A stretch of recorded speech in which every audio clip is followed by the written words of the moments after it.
sesuatu yang haram dilihat oleh mata dohir kita. Nah, dibayangkan di dalam pikiran kita, maka kita maksiat dengan pikiran itu. Jadi maksiat itu bukan sekedar nyolong dengan tangan, ya, bukan sekedar menzalimi orang dengan fisik kita. Rencana zalim saja menyesal telah melakukan itu, kita menyesal telah menjalankan itu, dan juga malu. Kita malu telah melakukan itu, melakukan sesuatu yang dilarang Allah Subhanahu wa taala, melakukan sesuatu yang tidak disenangi oleh Allah, melakukan sesuatu yang oleh Allah disuruh dijauhi. Kita malah ngejalanin. Maka di situ kita malu. Nah, rasa dengan hukuman dari Allah Subhanahu wa taala. Jadi takut Allah menghukum kita karena pelanggaran kita terhadap sesuatu yang Allah perintahkan harus dijauhi. Kita takut dengan hukuman Allah, dengan ancaman Allah. Nah, maka rasa takut itu yang bisa melebur aib-aib kita. Maka rasa takut itu pun menjadi salah satu ibadah batin. Tobat.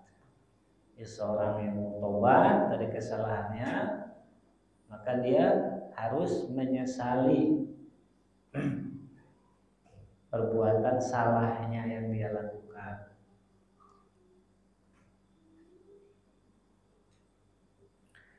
Wa amal istiqbal, adapun istiqbal menghadap kiblat ketika sholat. Jadi tadi kan orang sholat itu harus satrul aurat. Jadi di sana mananya bukan hanya sekedar mana dohir secara tinggi. Kemudian istiqbal menghadap kiblat. Orang sorpun lidohiri wajhik. Nah, istiqbal di sini yaitu mengarahkan dohir badanmu, wajahmu, ansairil jihad, dari semua jihad, an jihadi baitillahi ta'ala, dari jihadnya Allah, Baitullah, dari jihadnya Baitullah yaitu Ka'bah. Jadi kita memalingkan diri dari jihad selain Baitullah. Artinya hanya fokus menghadapkan badan kita ke arah Baitullah atau kiblat.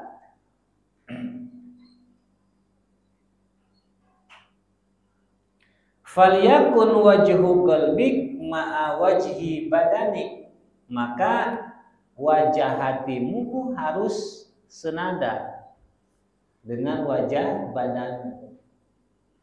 Jadi bukan hanya wajah badan, muka ini saja yang menghadap kiblat, tapi wajah hati pun harus menghadap kiblat. Nah, ini yang perlu kita benar-benar paham. Jadi bicara khusyuk dalam sholat, bagaimana khusyuk sholat supaya sholat bisa khusyuk? Nah, tidak semudah mengatakan hatinya jangan kemana-mana, tapi ada tahapan-tahapan sebelum sholat yang harus dijalankan dan ketika sedang sholat. Nah, termasuk hal kita pada saat sholat bukan hanya wajah fisik yang menghadap kiblat, tapi juga hati kita yang menghadap kiblat itu menunjang, menjadi faktor membantunya hati kita khusyuk. Sehingga nanti hati kita tertuntut, kita ini benar-benar merasa menghadap Allah Subhanahu wa taala. Nah, untuk menghadirkan Allah di dalam hati kita terbantu nanti. Maka pengertian istiqbal menghadap kiblat tersebut bukan hanya sebatas dari segi dohir badan kita saja secara fisik, wajah enggak.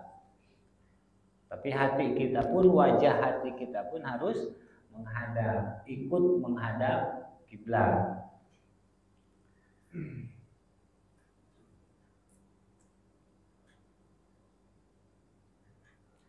Fa'lam, maka ketahuilah, kama annahu kama la yatawajjahul wajhu ila jihatil bait illa bil insiraf an ghairiha fala yansariful qalbu ila Allah ta'ala illa bitafarruq amma siwa. Nah, sebagaimana wajah badanmu tidak bisa menghadap kiblat bila mana tidak fokus wajahnya diarahkan ke kiblat dari arah-arah yang lain. Kalau orang Sunda bilang teluak liuk kan itu kadia. Tidak melirik kanan, tidak melirik kiri, tidak ke utara, tidak ke selatan, tidak ke atas, tapi fokus ke depan wajahnya, mengarah kiblat. Nah, hati pun demikian. Hati pun jangan menghadap kepada selain Allah. Jadi kalau sholat, udah jangan ingat apapun selain Allah. Udah tunda dulu pembukuan barang jualan kita, tunda dulu pembukuan pekerjaan kita dulu, tunda dulu hobi kita, tunda dulu aktivitas kita, tunda dulu rencana-rencana kita, tunda dulu urusan-urusan pribadi kita secara real. Tunda, aku ini sedang madep Allah. Dan ini pun perlu dilatih. Kita tidak akan bisa langsung begitu saja. Harus dilatih, harus dibiasakan.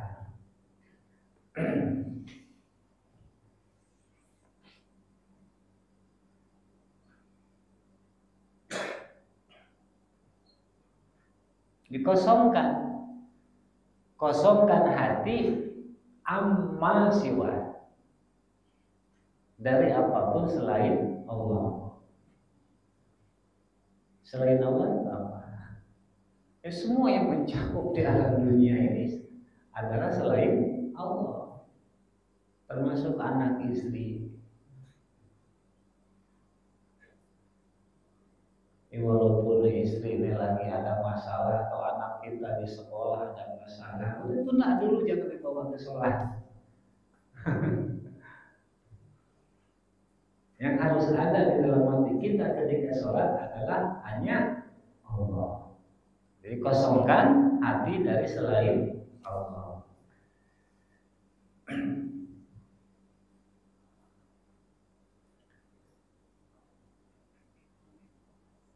Amal i'tidal ke imam. Lalu kemudian kata Syekh Nawawi, adapun i'tidal tegak berdiri di dalam sholat, bahwa kurang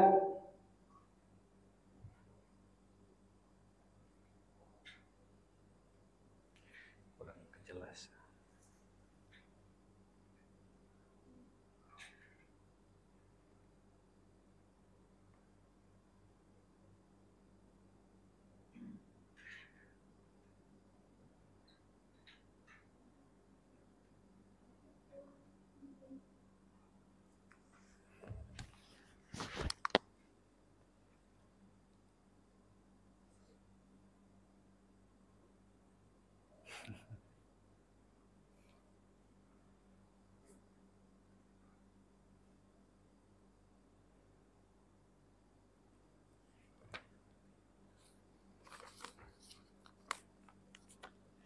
musawwalun bisyahsi,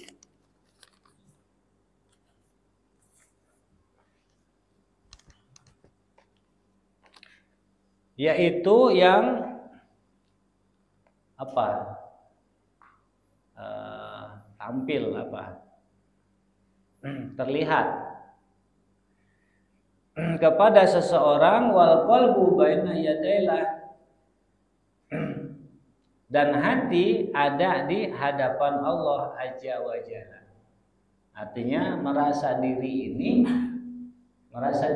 kita ketika kita i'tidal, kita ini sedang ada ditampilkan di hadapan Allah Subhanahu wa ta'ala, diperlihatkan kepada Allah Subhanahu wa ta'ala, atau sedang menghaturkan diri kepada Allah Subhanahu wa ta'ala.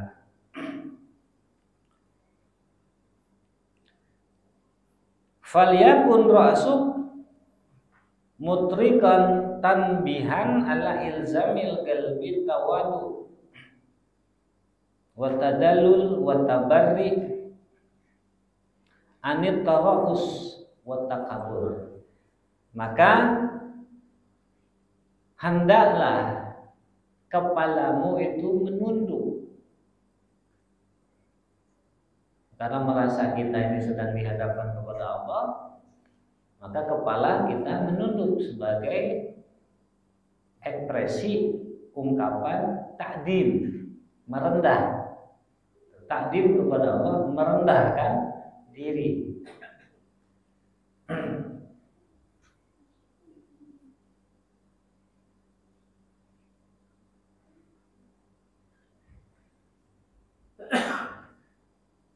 Tanbihan, mengingatkan, ala ilzamil qalbi, bahwa hati ini harus tawadu di hadapan Allah Subhanahu wa ta'ala. Hati ini harus merendah di hadapan Allah, wa tadallul, dan merasa hina. Jadi kita harus merasakan kehinaan kita, kerendahan kita di hadapan Allah ketika i'tidal. Sami Allahu liman hamidah. Badan tegak itu, tapi kita bukan bukan tegak dengan rasa besar diri atau tinggi diri, enggak. Tapi kepala kita tertunduk, menunduk, merasakan kerendahan dan kehinaan kita di hadapan Allah dengan hati kita.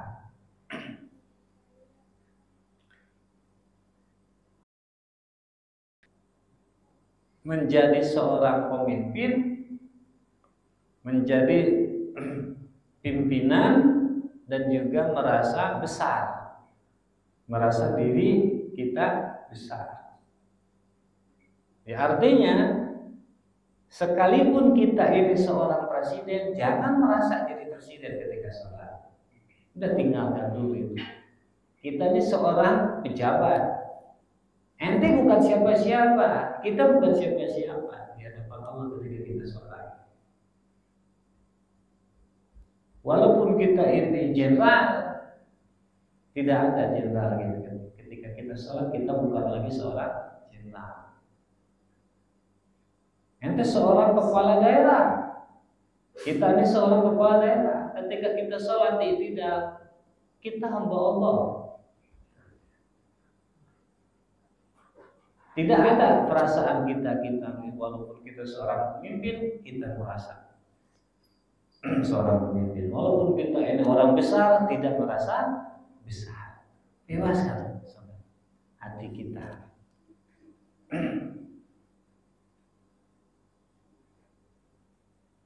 Waliyakun ala dzikri kahuna khatrul qiyam baina yadailah fi haulil qiyamah. Dan ketika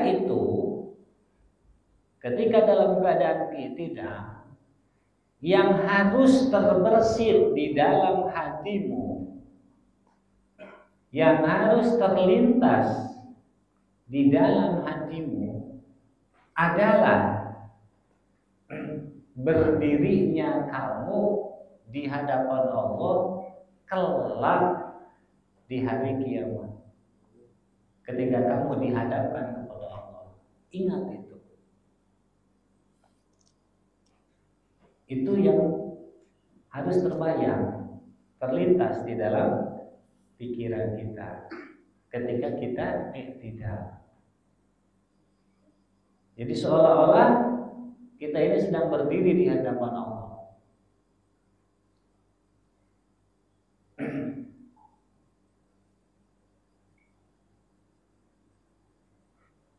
Indal urdi soal, ketika kita nanti dituntut pertanggungan jawab, ketika ditanya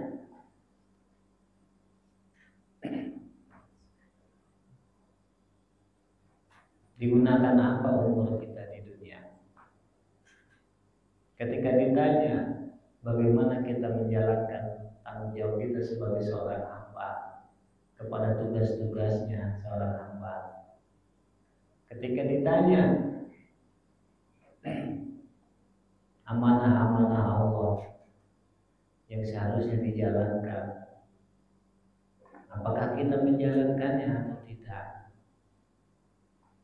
Ketika dituntut komitmen kita kepada Allah, apakah sesuai?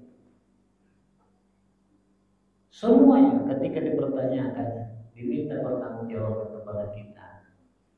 Jika kita seorang pemimpin, apakah kita menjadi seorang sosok pemimpin yang memang Allah sukai, Allah ridhoi? Ketika kita seorang pedagang, apakah kita ini seorang pedagang yang Allah perintahkan, Allah anjurkan, atau bahkan menjadi sosok pedagang yang justru Allah tidak suka, yang keluar dari aturan syariat? Ketika kita seorang bapak, apakah kita ini sudah menjadi bapak, sosok benar-benar bapak yang bertanggung jawab kepada anaknya, kepada keluarganya? Ketika kita seorang suami, apakah kita sudah menjalankan hak-hak pasangan kita, istri kita? Ketika kita seorang anak, apakah kita ini seorang anak yang berbakti kepada orang tuanya sebagaimana diperintahkan Allah? Semua akan dipertanyakan. Kita seorang tetangga, apakah kita ini tetangga yang memberikan ketentraman kepada tetangganya yang lain, lingkungannya? Atau sebaliknya, kita seorang tetangga yang memberi gangguan kepada orang sekitarnya? Semua akan ada pertanyaan. Dari mulai hembusan napas kita, kedip mata kita, detak jantung kita, langkah kaki kita, genggaman tangan kita dipakai menggenggam apa? Dipakai melakukan apa? Nah, bayangkan itu ketika kita i'tidal. Kita ini seolah-olah sedang dalam pemeriksaan Allah Subhanahu wa taala. Bagaimana kita saat itu? Akankah sanggup kita berdiri tegak? Dibayangkan pada saat i'tidal. Tapi secara fikih jangan juga terlalu nunduk fisik kita. Gini, nggak boleh. Cukup dengan menurunkan tangan ke tempat sujud. Nunduk sekedarnya supaya pandangan ini terarah ke sujud. Nah, dalam sholat kita tengadah mengangkat wajah juga makruh secara fikih. Menunduk, terlalu nunduk juga sama makruh. Artinya bukan hanya menunduk kepala tapi menunduk hati, merasa kerendahan dan kehinaan di hadapan Allah.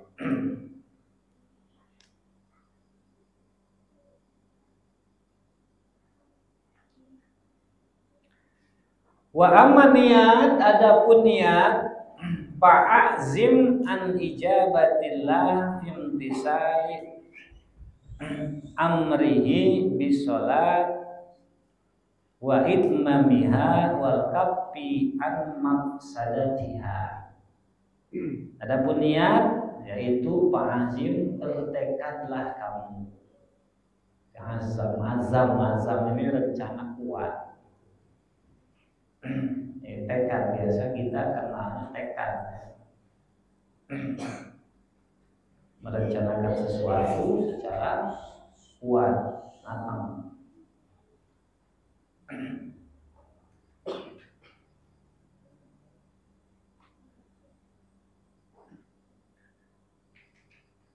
Ala ijabatillah, mau memenuhi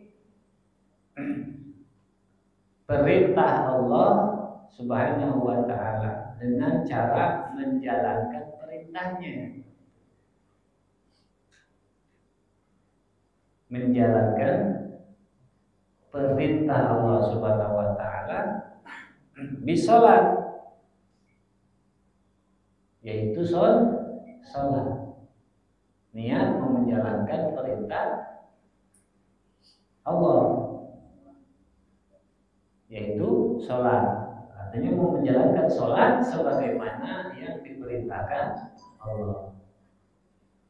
Wa itmamiha, dan bukan sekedar menjalankan, bukan hanya niat mau menjalankan, tapi juga niat mau menyempurnakan sholat. Artinya mau menjalankan sholat secara sempurna. Kita berencana,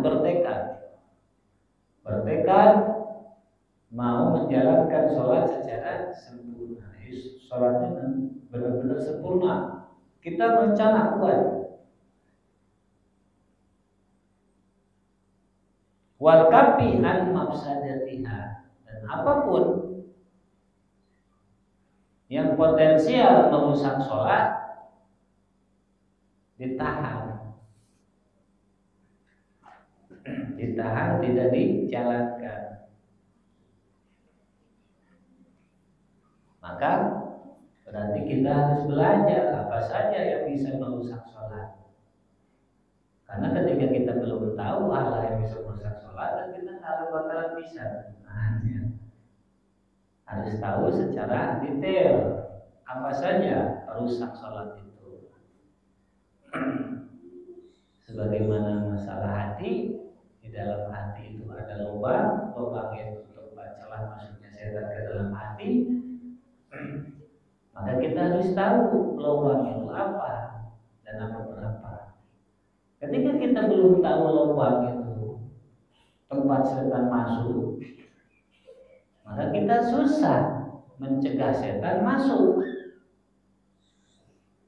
Kalau kita belum tahu celahnya, lubangnya.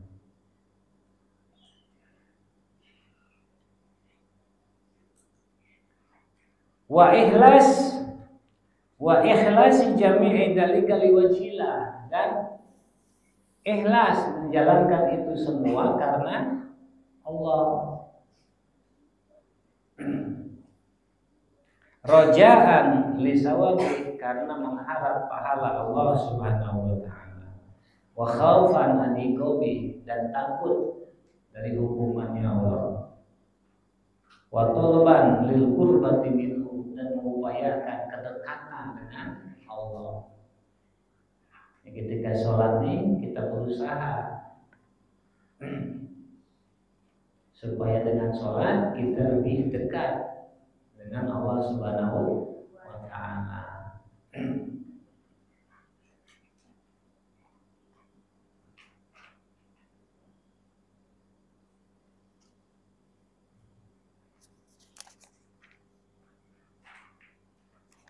Wa amma takabur, adapun takabur, fa idza nataqa bih lisanmu, bila mana lisanmu mengucapkan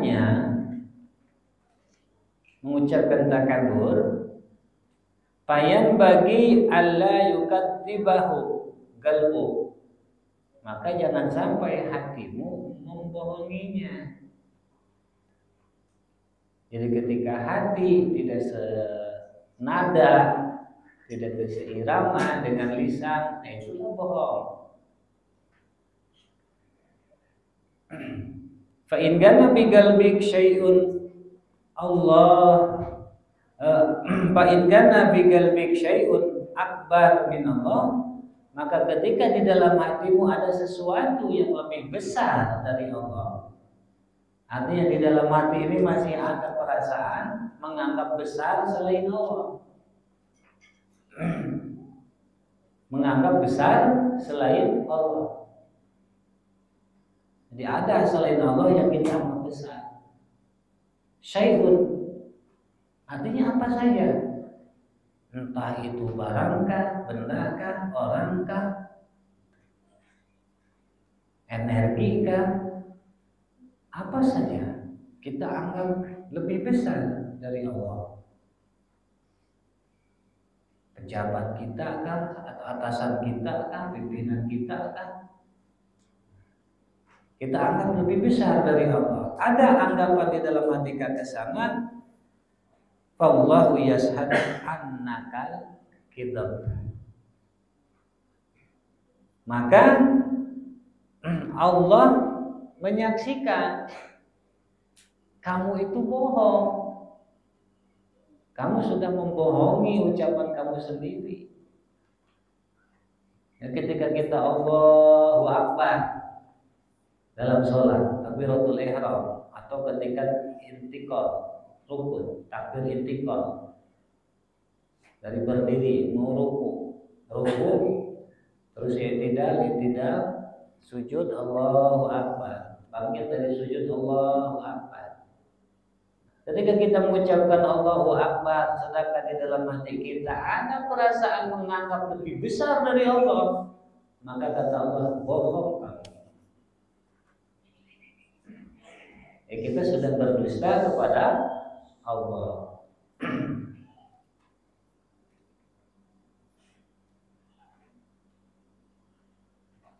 Wa amma doa istiftah, adapun doa istiftah atau ibtitah,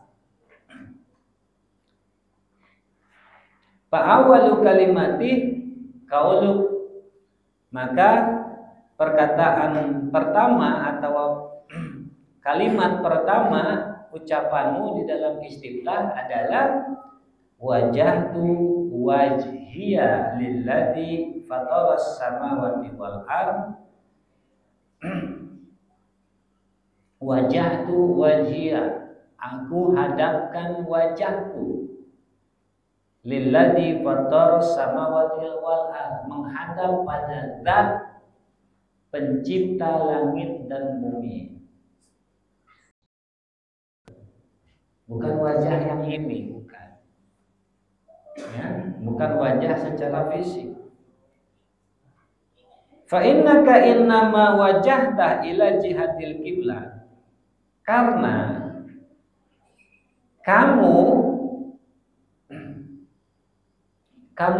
arahkan wajah kamu yang dohir itu ke arah kiblat.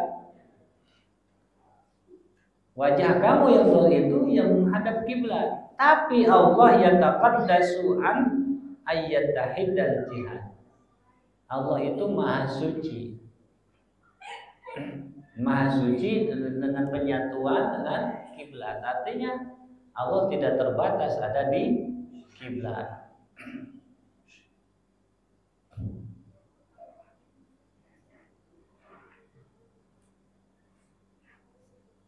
Allah tidak terbatas ada di kiblat. Maka wajah yang dimaksud di dalam iftitah itu bukan wajah zahir kita yang ketika sholat menghadap kiblat. Wa innama wajhul qalbi huwa alladhi tatawajjahu bihi ila fatiri samawati. Tapi yang menghadap kepada Zat pencipta langit dan bumi, yaitu Allah, adalah wajah hatimu. Jadi kamu menghadap Allah bukan semata-mata dengan wajah dohir, tapi dengan wajah hatimu. Fandur,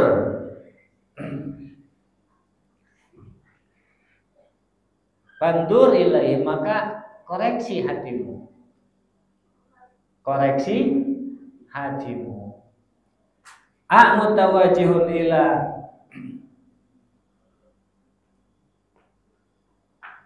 ila man hamuhu bil bait wasau muttabi'u sahwa. Apakah hatimu itu menghadap kepada orang yang kepentingannya ada di rumah, yang pikirannya ada di pasar, yang pikirannya mengikuti syahwat? Coba koreksi hatimu. Kemana hatimu itu memandang, mengarah? Gitu. Kalau memang menghadap kepada Allah, hatimu menghadap kepada Allah, maka jangan larak lirik kepada yang ada di rumah, yang ada di pasar, ada di pekerjaan.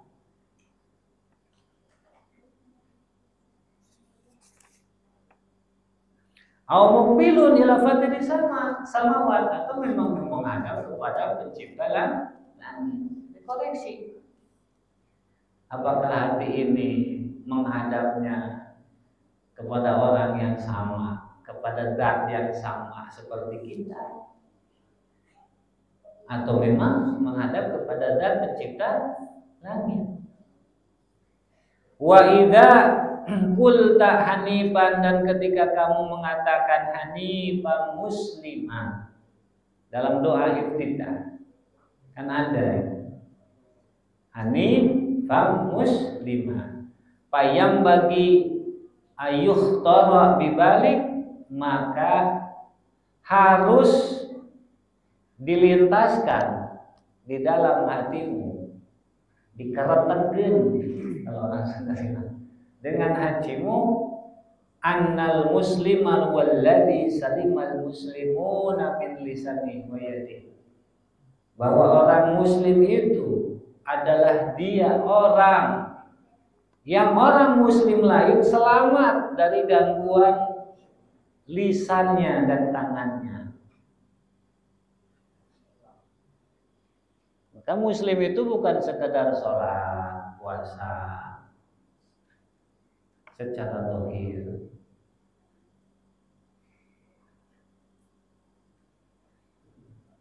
Nah, ketika mengucapkan itu yang harus dibayangkan di dalam hatimu, bahwa orang muslim itu adalah orang yang tidak memberi gangguan kepada muslim lain, baik dengan ucapan maupun dengan perbuatan, dengan omongan, dengan lisan. Lisan, bahasanya lisan, bukan hanya qaul, lisan. Artinya mau yang keluarnya pakai, yang keluar dari lisan. Jangan sampai membuat gangguan kepada muslim lain.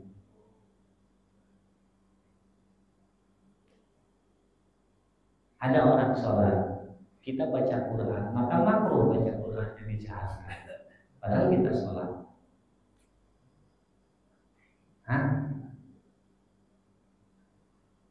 Makruh, tak boleh. Nah, ini kadang-kadang kita ini masya Allah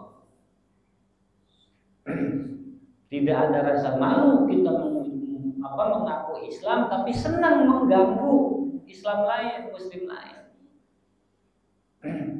Nah, itu yang harus dibayangkan ketika kita sholat. Kata kita ya, aku ini muslim, hamba Allah, dan muslim itu adalah dia orang yang tangannya dan lisannya tidak menjadi gangguan kepada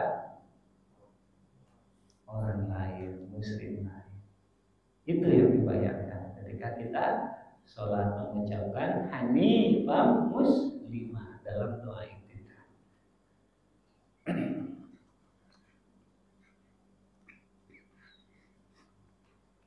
Sayyidina Abu Bakar ketika mengiringkan pasukan muslimin mau perang, wanti-wanti, awas di jalan, jangan sampai ada ranting orang lain yang kalian injak. Jangan sampai ada rumah-rumah yang di dalamnya orang tertidur pulas terbangun karena kalian, karena berisiknya kalian. Ini yang mau jihad loh. Sayyidina Utsman demikian, Sayyidina Umar demikian. Artinya siapapun yang benar-benar menjalankan Islam, keislamannya secara sungguh-sungguh sebagaimana yang walid yang diterima didikannya dari Rasulullah, ya seperti itu. Dia bukan bangga dengan amal yang dijalankan sehingga dia egois, gak peduli orang lain terganggu. Bukan, itu bukan ajaran Islam.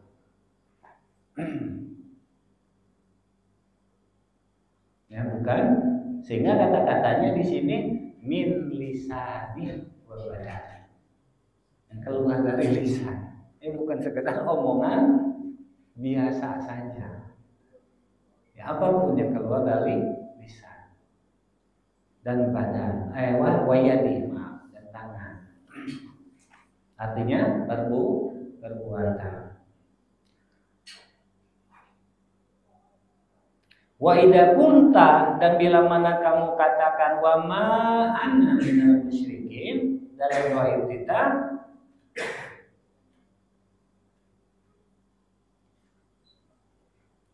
fa akhtir bibalik asyirkal khafi, maka bayangkan di dalam hatimu syirik khafi. Syirik khafi pembahasannya sudah ya lewat. Wa kun hadran min hadasyir, dan jadilah kamu takut dari syirik ini. Takutlah terhadap syirik ini, yaitu syirik khafi. Fa inna isma syirki yaqafu 'alal qalil wal katsir minhu. Karena nama syirik itu berhubungan atau terjadi terhadap kepada yang sedikit maupun yang besar. Bisa ada yang dari hal kecil, juga dari yang besar, yang banyak. Wa idza qulta mahya wa mamati, dan ketika kamu mengatakan mahya wa mamati dalam doa kita, fa'lam anna hadza halu abdin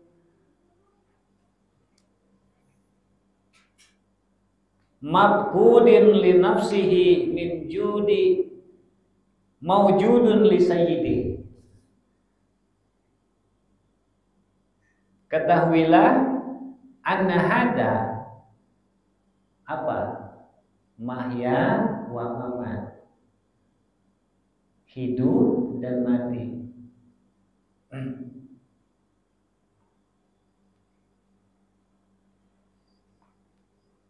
Mengucapkan kata-kata tersebut adalah sikapnya seorang hamba yang kehilangan dirinya dan merasakan keberadaan Tuannya. Siapa? Allah.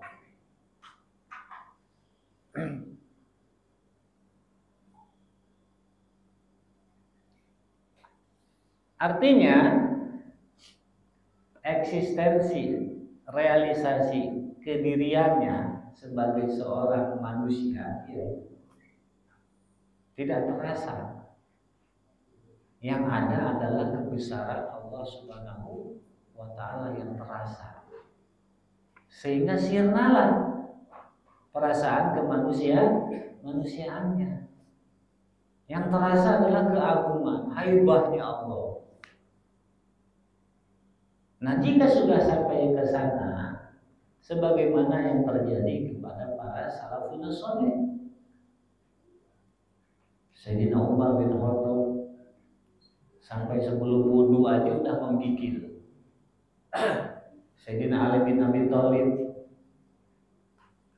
baru masuk tempat musolanya, tempat sholatnya aja sudah pucat, sudah terasa kebesarannya Allah.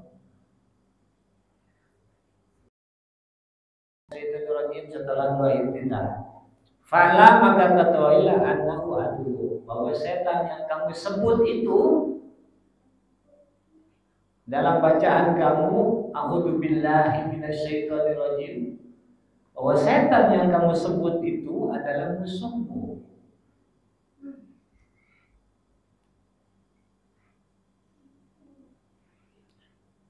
Wa mutarasyidun li sarfi qalbik, dan yang selalu mengintai, ingin memalingkan hatimu, selalu memantau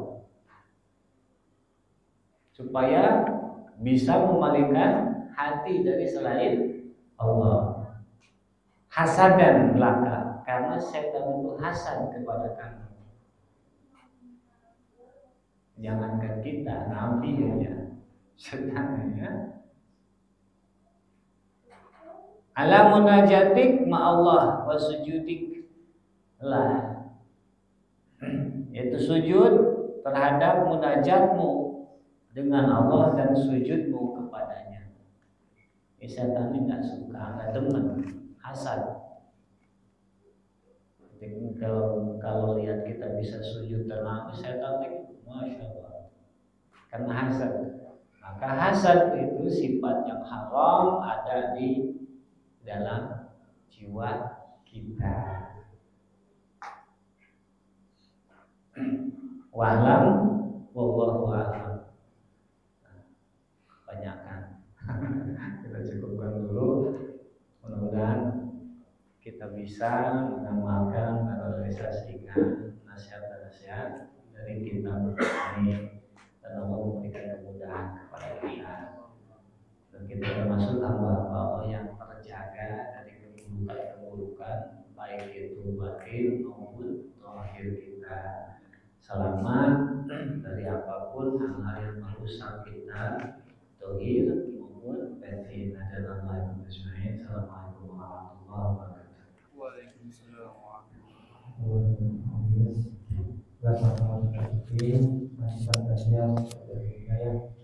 Mungkin memberi manfaat kepada kita terkait ibadah sholat yang kita lakukan. Sebenarnya selama ini kita hanya zahir, baru zahir aja yang masih merasakan. Ini udah masuk sahabat. Bagaimana tadi saat kita mulai niat, untuk ihram, semuanya ternyata memang harus untuk sampai tahap khusyuk itu prosesnya panjang sekali. Ya, kita ngaji masih merasakan awal kita. Ya, bagaimana ya masih celaka orang-orang yang sholat alladzina hum an sholatihim sahun. Ya, makanya guntingnya ngaji begitu. Ya, minimal kita mengerti, ya perbaiki semakin bertambah sedikit-sedikit kita perbaiki kualitas sholat kita, terutama di bulan Rajab ini, bulan Syahrullah, ya bulan di mana perintah sholat. Ya Allah sematkan kepada baginda yang bisa masuk dan kita umatnya, dan semoga kita bisa menyempurnakan ibadah sholat kita, sehingga diperbaiki terus, semakin diperbaiki terus kurang-kurangannya. Dan kali kita dapat duduk di dalam haram yang sebelum zaki, rasa syukur kita telah memberikan ilmu yang itu bermanfaat. Semoga Allah senantiasa memberikan kemudahan segala urusan beliau, Allah senantiasa memberikan kelancaran urusannya, Allah senantiasa memberikan sehat walafiat, dan Allah menjadikan keberkahan di dunia akhirat. Juga berbeda al-karam ada Allah berapa itu semua memberikan urusan beliau, Allah senantiasa memberikan segala afiat dan juga diberi kesabaran dalam diri kita semua dan selanjutnya. Amin ya rabbal alamin. Al-Fatihah. A'udzu billahi minasyaitonir rajim. Bismillahirrahmanirrahim. Alhamdulillahirabbil alamin. Arrahmanirrahim. Maliki yaumiddin. Iyyaka na'budu wa iyyaka nasta'in. Ihdinas siratal mustaqim. Siratal ladzina an'amta 'alaihim ghairil maghdubi 'alaihim waladdallin. Amin. Dengan doa penutup majelis, informasi untuk kegiatan zikir majelis Al-Isra Sabtu subuh besok pagi, insya Allah bertempat di Masjid Riyadhus Shalihin, samping kelas Darul Hadiah sebelum terowongan ya, sebelum terowongan. Jadi bagi jamaah Bukit Sinai, Masjid Sinai Joseph Hidayat harus hadir ya, agar untuk sama-sama kita istiqomah berzikir dan kalau bersama kita al-karam kita berusaha. Dan yang kedua, informasi dari pengurus dengan Masjid Sinai akan menyelenggarakan kegiatan Isra wal Mi'raj bagi Nabi Muhammad SAW akan diselenggarakan pada hari Sabtu, hari Minggu ya. Hari Minggu besok pagi yang ada tidak wujud dan pagi datang. Kalau kita juga enggak Abdullah sama kita baca Maulid dan memperingati peristiwa Isra wal Mi'raj bagi Nabi Muhammad SAW. Semoga kita tidak wujud di hari ini insyaallah. Mari kita sempurnakan baca dengan membaca doa penutup majlis. Ya Rabbana tarafna bi annana tarafna wa annana asrafna ala Allah asrafna fatub alaina tauba tafsilu kullah hauba wastur lana al-awrani wa alini rawati wa firli walidina rabbi wa mauludina wa ahli wa ikhwani wasairil khillani wa kulli mahabbah aw jiratin aw sohbah wal muslimina ajma'in amin ya rabbi asma fadlan wa judan manna wa bihisabi minna bil mustafa rasuli ahda bi kulli suri bil mustafa rasuli ahda bi kulli suri bil mustafa rasuli Nabda bi kulli suri salawat wa salam rabbi alaihi alal habbi wa alihi wa sahbihi idada qasis suhri wal hamdulil ilahi bil badai wa tanahi Allahumma kubana wa min qabli la ilaha illallah al-mawjudu fi kulli zaman La ilaha illallah Al-ma'budu fi kulli makan La ilaha illallah Al-madhkuru bi kulli lisan La ilaha illallah Al-ma'rufu bil ihsan La ilaha illallah Kulla yawmin huwa fi shan La ilaha illallah Al-aman al-aman Min zawalil iman Wa min fitnati syaitan Ya qadimal ihsan Amlaka alaina min ihsan Ihsanu kal qadim Ya Hannan ya Mannan Ya Rahimu ya Rahman Ya Ghafuru ya Ghaffar Ighfir lana warhamna wa anta khairur rahimin Rabbana la tuzigh qulubana ba'da idh hadaytana wa hab lana min rahmatika innaka antal wahhab Rabbana ighfir lana wa li walidayna warhamhuma kama rabbayana shighara wa li jami'il muslimina wal muslimat wal mu'minina wal mu'minat al ahya'i minhum wal amwat Rabbana ighfir lana wa li ikhwanina allazina sabaquna bil iman wa taj'alna fi qulubina ghillan lil ladzina amanu Rabbana innaka ghafurur rahim Rabbana hab lana min azwajina wa dhurriyyatina qurrata a'yunin waj'alna lil muttaqina imama Allahumma ij'al awladana awladan salihin akhiril Qur'an wa sunnah fi hafidin wa hayati fil akhirah Allahumma barik lana fi Rajab wa Sya'ban wa barik lana Ramadan wa barik lana Ramadan wa barik lana Ramadan Rabbana atina fid dunya hasanah wa fil akhirati hasanah wa qina adzabannar wa sallallahu ala sayyidina Muhammadin wa ala alihi wa sahbihi wasallam subhana rabbika rabbil izzati amma yasifun wa salamun alal mursalin walhamdulillahi alamin sallallahu alaihi Sallallahu alaihi wasallam